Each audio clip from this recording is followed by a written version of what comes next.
I've been riding horses since I was like 3, so everything, my whole life was built around achieving that dream and that goal. And unfortunately, my dream literally got shattered.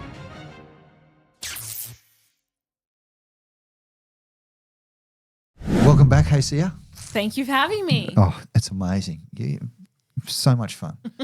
Hacia, in part 1, we talked about all of the challenges that men and businesses face, I guess, and right through to menopausal women. Let's go back to some of the challenges you faced in life. You had you're an elite athlete back in the day. I was. Talk me through it, because I'm just intrigued by elite athlete. I'm reading Libby Trickett's book at the moment, Another Strong Female, and I'm at the point, would you believe now, you won't believe her menstrual cycle. Oh, there you go. She didn't have a constant menstrual cycle. Sorry, Libby, hope you're listening to this, and this is said with absolute love.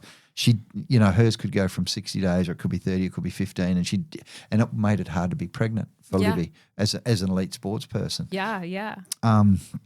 And so you're an elite equestrian. Yes. So my dad actually sailed for Australia, so he's got his green and gold jacket, and I always wanted to get my own green and gold jacket. I'm not a very good sailor, but I was a fantastic rider, and a dressage rider is where I landed.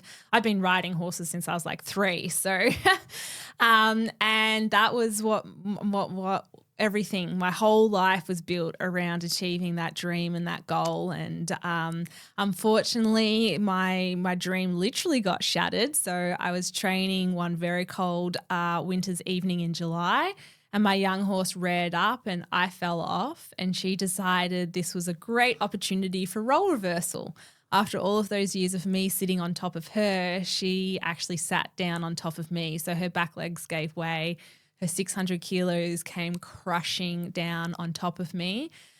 Somehow, with like adrenaline and superhero strength, I managed to, because I was kind of sitting up, and I managed to push her body forward and to the right-hand side. So she rolled off to the right-hand side. And I just managed to get myself out from underneath her, because I knew when she stood up, I would just get trampled, and couldn't move either of my legs. So I army crawled a couple of meters away from her and just collapsed in the freezing cold sand. And in that moment, it was, I remember I didn't even cry, because the pain was so much, I couldn't even process it. It's like I knew I was in so much pain, but it was like more pain than my brain could humanly process. And I just thought, oh gosh, like this is not good. Then I got airlifted to Alfred Hospital. The helicopter doors opened up, and that's when I knew I was in real trouble, because there was like an army of people in white coats, and I'm like, uh-oh, this is not ideal. Severely, pretty much crushed pelvis, crushed hips, ball and socket as well, left and right. I've had my left hip replaced. From that accident? Yes, well, right hip replaced, sorry. Left hip will have to be replaced soon.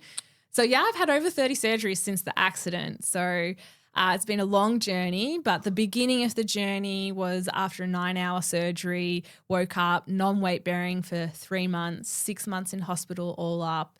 Doctors unsure if I was ever going to be able to walk unaided, because a lot of nerve damage to my right leg as well.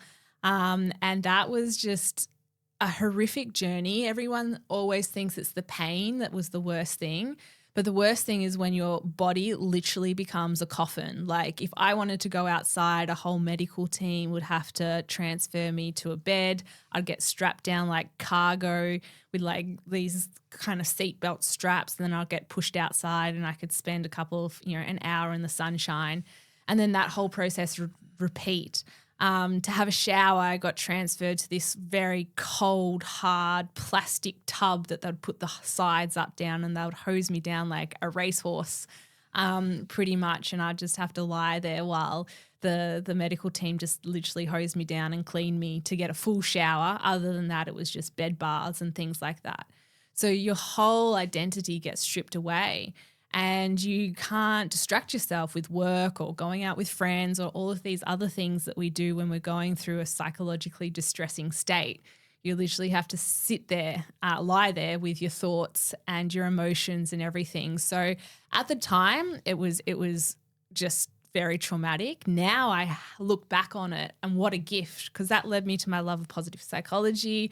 That led me to having to face a lot of demons inside me as well and look at the darker side of myself, which gave me the courage to keep doing that and keep looking at those kind of more darker sides that we all have in ourselves, that self-doubt, that negative talk, those, things that we've done that we're not proud of in our lives, and why did we do those things that we weren't so proud of, and everyone's had that time. So that was amazing. And then, I taught myself how to walk. I've run a half marathon since, which is amazing. What time did you do? It was like 4 hours it took. For a full marathon? Half. A half. 4 hours for a half? Yeah. 2 hours for a half? 2 hours. No, it took about 3 hours and something. Oh, good on you. Because it was just it took time. It was slow. Yeah. I didn't stop, and it was just slow journey. It was a very slow journey. So I'm very happy that I ran it. Good on you. And this was probably 4 years after the accident as well. So it was with busted hips. Yeah, it was before my hip replacement. So I did that. Was it painful to run it? Yeah, so that's why it took 3 and a bit hours. Right. Because literally at that time my cartilage was delaminating from my hip in my right hip. So I ran the half marathon on a hip with a delaminated cartilage. So you can imagine how much that hurt. But I did it. I just one step at a time, just kept jogging, and didn't stop. Tough human. Yeah. Holy. Yeah. Was it the Melbourne half, the one that ran into the stadium? Did you run into the Melbourne cricket No, ground? because I actually did it during COVID. So I did it it was the Lululemon challenge. So I did it on Strava with everyone else that was doing it during just by COVID. Yourself. So you just did it by yourself without anyone around. Yeah. Holy, that's even tougher. Hey, so it was a tough journey, but it was incredible. It was really incredible. You're an inspiration human. Thank you. Inspirational human. And there was this mindset transformation that went along with this by interrogating to a degree the darker side of yourself. And what did you come out of that journey learning? What was the new courage goals or the superstar goals that you might have come out with? So AI tells me you came out with. Yeah, exactly. So that was very much reframing success. And for me, the superstar goals became those 1% wins. So standing for another 5 seconds, taking one more step on the walking bars, all of these moments that I was telling myself, you're not enough, you didn't get to the end of the walking bar and you only stood up for 30 seconds. And all of these moments I was beating myself up and going, see, they're right, you're pathetic, you're hopeless, you're never going to get out of this walking chair.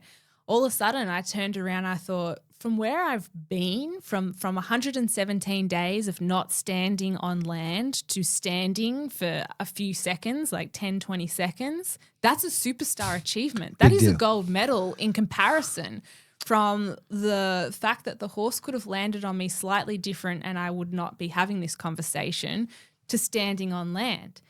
That's an incredible journey. So I had this real mindset shift of we define what our superstar moments are. We define what success is for us.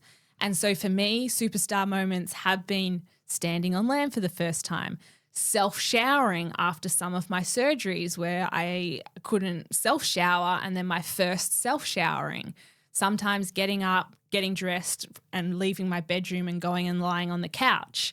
And others have been winning the awards or speaking on stages in front of thousands of people, but they're all equal to each other because they're all relevant to where I was beforehand. So for me, my superstar goals is always set your base. What is the base? That day, that moment, that week. And then what's the superstar goal from that base? Where I see a lot of people don't reset their base. And that's why when something happens in their lives, and they're no longer performing at the level that they were performing at, they go into the mindset that I was of how pathetic, you used to be able to do that, or all that kind of stuff. So you got to reset your base. Whoa. That is powerful. Yeah. So someone who's lost a business, a multi-million-dollar business, and didn't do that, just thought, well, hold on a second. you should be here. No. You go right back to the start and start all over again. Yeah. And there's going to be different goals. So that really resonates. And thank you so much. It's not physical, but that is a really key message for everyone out there in the world for reset the base. What's your new starting point? Yeah. Do you know what I mean? That's what I mean. Exactly. It is. It's always reset the base. And like, where does your base need to be set? Like at the moment for me, career is great, everything like that. And I'm in a new relationship. And for me resetting the base is actually how to learn to be in a really healthy relationship. My past relationships haven't been that healthy. So for me, my superstar moments are when I have a trigger in this relationship and I go into repeated patterns of how I would have dealt with that in a previous unhealthy relationship to going, hey, this is my new partner. This is a new base. Let's learn a different way to react to this situation. So resetting my base at the moment is more personal than professional, but it affects each other very much so. Our personal and our professional is always intertwined with each other as well. So, so for me, my resetting my base is how do I actually thrive in a healthy relationship? How do you thrive in a healthy? That's a big question. What is it for you?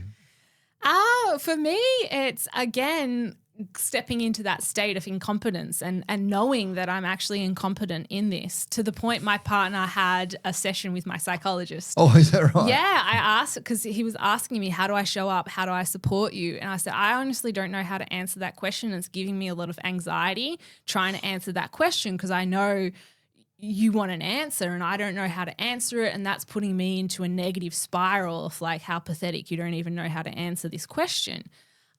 So like both him and my psychologist said, well, why don't we get together and have a conversation?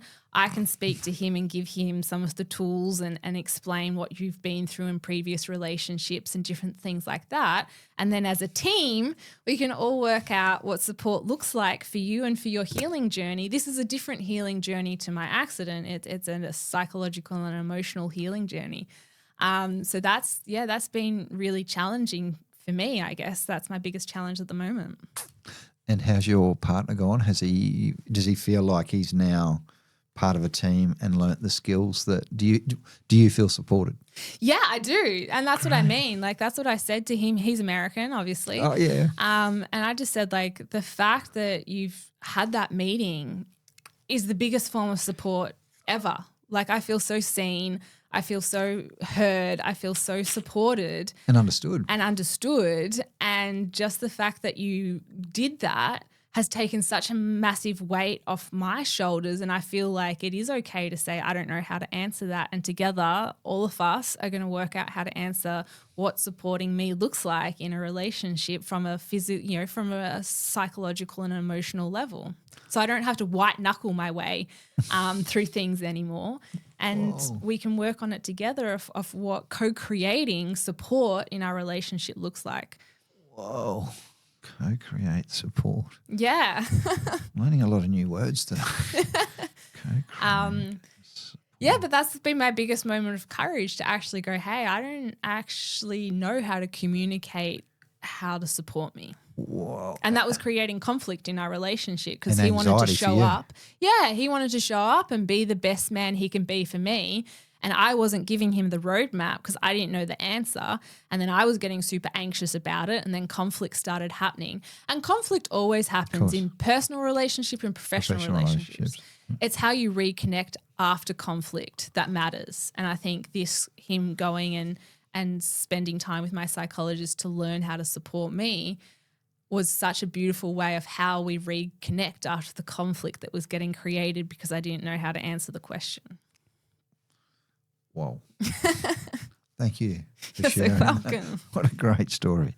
The topic of our podcast is influence. Yes. And influence is around the capacity to have an effect on the behaviour, the character, or the something of someone or something. Mm-hmm. Or what does influence mean for you, Hacia? Like, you're going to go and buy and sell businesses. You're a CPA. You're a incident survivor, let's say. what does it mean to influence someone positively as a business buyer or as a human? How do you influence your partner? Yeah. Well, it's an interesting answer because influence, motivation, or anything, we're humans, we're built to move away from discomfort.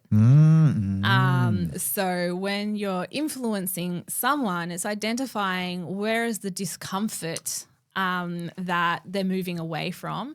First of all, is that the right way? Because sometimes influencing people is to get them to move into their discomfort, facing the realities of what they don't want to face. Okay. And so you've got to kind of influence people to understand the longer term discomfort of not facing the short term. So if we put it into businesses, the longer term discomfort of not facing your broken systems and your broken culture is you're going to lose millions in your exit.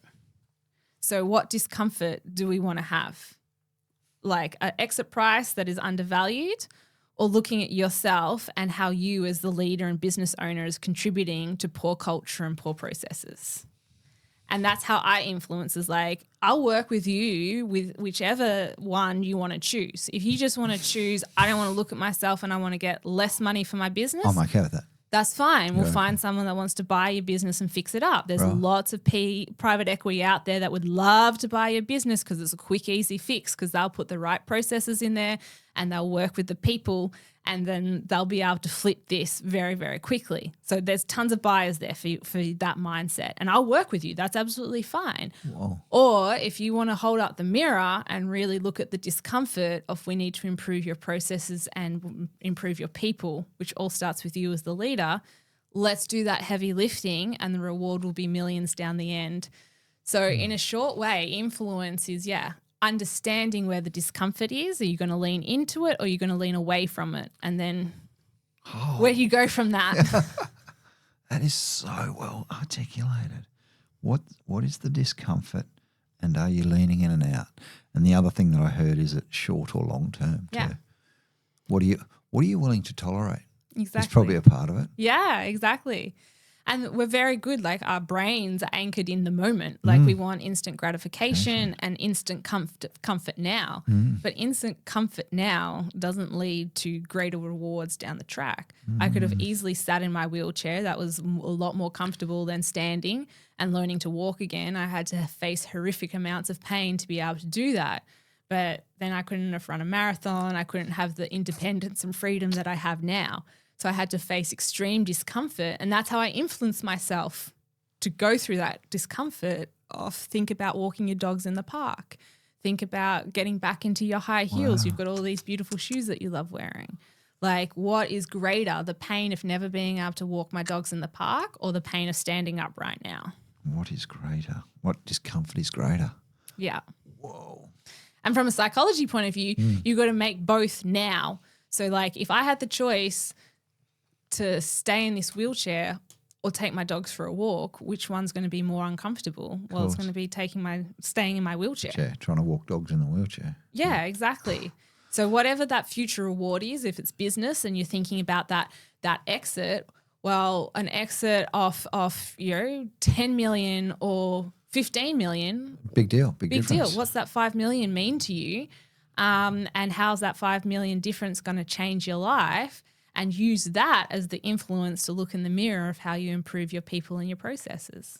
Motivation. I love it. Thank you. Wow. And that's what we do. It's a totally different lens on influence. Yeah. At the end of the day, the person that we're getting in the ring with and playing psychological warfare with every single day isn't our competitors, it's ourselves. Psychological warfare. I like it. I'm going to use those tomorrow. I'm going to use that with a team of CPAs. You're in psychological warfare with yourself. Yeah. Well, we are. We really, really are every single day. I agree.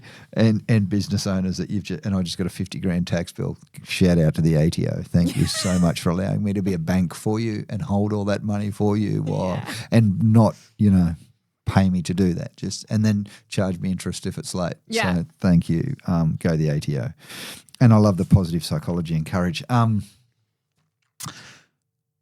I I think insights. Yeah. Insight. What would you share with? We just had an amazing conversation with Pollyanna, just about leadership and I guess it's equal pay day today. Mm-hmm. What would you share with tradie businesses around that whole? I guess, have we talked about it? Have you and I talked about it, or did Polly? Equal pay day? Yeah. No, we haven't talked about it. Great. Could we very quickly? What does that mean to you, equal pay day, especially from a trades-based business, especially from, your championing of diversity in trades? What's that mean to you? Yeah, well, a paycheck is a form of rewarding value. And at the end of the day, human beings are coming to work and they are rewarded with the value of the paycheck. I think the fact that gender plays a role in that is absolutely ridiculous. Do we pay a man different because he has blue eyes compared to someone that has brown eyes? No. So at the end of the day, just because what you have between your legs shouldn't dictate what you get paid. Right. I agree. Just like the color genetics. of someone's eyes shouldn't Your dictate what genetics they get paid. and your biology or your Yeah. physiology. Exactly. Well, I've never heard anyone say that so bluntly before. So, and look, I understand it from a business point of view because you're working backwards from a system that wasn't set up that way.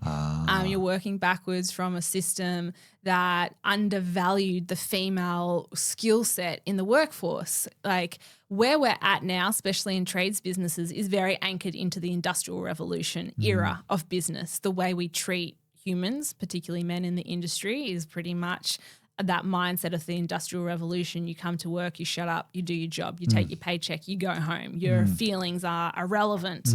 And we can see that in the psychological well-being of men in the industry. Same thing in the structures. So you look at trades businesses, the traditional feminine roles of the schedulers and the receptionists and the admin and all that kind of stuff are the lowest paying roles in the trade business. Now, what's interesting with AI, a lot of those roles are being transitioned into AI or VAs or different things like that. So there's a big shift in the, what the traditional female in a trade business roles all is, which is an amazing landscape to reevaluate your pay.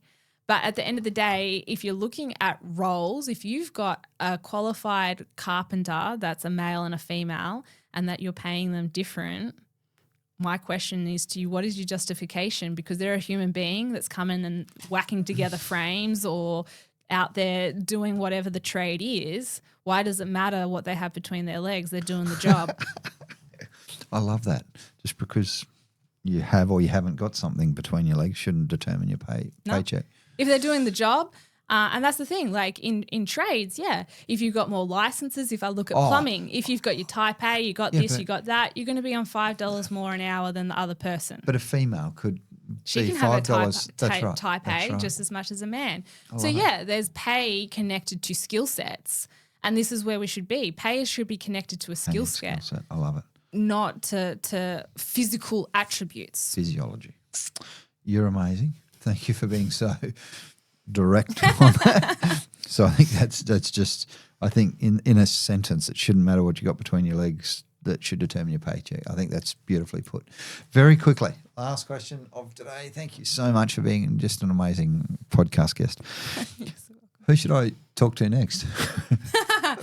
That's a very good question. Who immediately comes? Are they Australian-based guests or anywhere? Either or.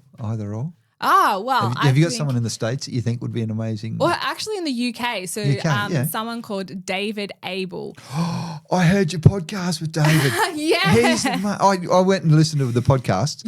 He is like market. He is such a cool human to listen to. He is so the amazing. The marketing and the mindset behind marketing and promotions. Yeah. Would you mind connect? I will connect. He is incredible, and that is a must listen.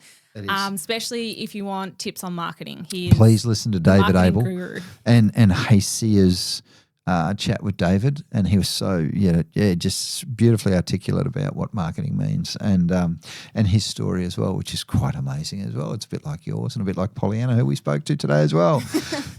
You're amazing. Thank you so much for coming on. Hacia, you rock, and all the very, very best in the States. Thank you. And I will connect you with Melbourne Carpenters Facebook group as we start putting this stuff out, so that in case any of those trades businesses want to reach out and sell their trade businesses, they will know that Hacia Atherton is the go-to human around the world to go and get them the best bang for their buck and the highest valuation and the highest sale price. You rock, Hacia. Thank you so much. Thank you very much.